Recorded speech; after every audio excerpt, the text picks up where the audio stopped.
ഒരു കാലത്ത് ഇന്ദ്രൻസ് എന്നാൽ കോമഡി എന്നായിരുന്നു മലയാള സിനിമയിലുള്ള നിർവചനം. സിനിമയിൽ വസ്ത്രാലങ്കാര രംഗത്ത് നിന്ന് അഭിനയത്തിലേക്ക് ചുവടുവെച്ച ഇദ്ദേഹം മലയാളത്തിൽ 280-ലധികം ചിത്രങ്ങളിലാണ് തന്റെ കഴിവ് തെളിയിച്ചത്.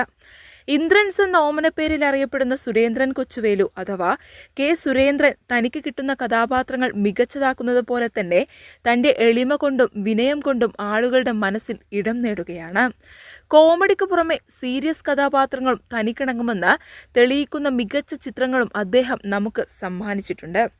1985 അഭിനയ ജീവിതത്തിൽ ചുവടുറപ്പിച്ച 280-ലധികം ചിത്രങ്ങളിൽ വേഷമിടുകയും 15ഓളം ചിത്രങ്ങളിൽ വസ്ത്രാലങ്കാരം ചെയ്യുകയും ചെയ്തു.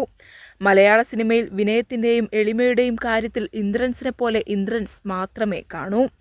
പുതിയ ചിത്രത്തിൻ്റെ പ്രൊമോഷനായെത്തിയ ഇന്ദ്രൻസിൻ്റെ വീഡിയോയാണ് ഇപ്പോൾ അദ്ദേഹത്തിനെ ശ്രദ്ധേയനാക്കുന്നത്. ജഗദീഷും ഇന്ദ്രൻസും ഇരിക്കുന്ന വേദിയിൽ സംസാരിക്കാനായി ജഗദീഷ് മൈക്കെടുക്കുമ്പോൾ ഇന്ദ്രൻസിൻ്റെ മൊബൈൽ ഫോൺ ബെല്ലടിക്കുന്നത് കാണാം. ഒരു നിഷ്കളങ്കനായ കുട്ടി ചെയ്യുന്ന പോലെ അദ്ദേഹം ആ ഫോൺ പോക്കറ്റിൽ നിന്നെടുത്ത് ഓഫ് ചെയ്യുമ്പോൾ അത് കാണുന്ന ഏതൊരാൾക്കും ഇന്ദ്രൻസ് എന്ന വ്യക്തിയോട് ഒരു വല്ലാത്ത സ്നേഹക്കൂടുതലൊക്കെ തോന്നും.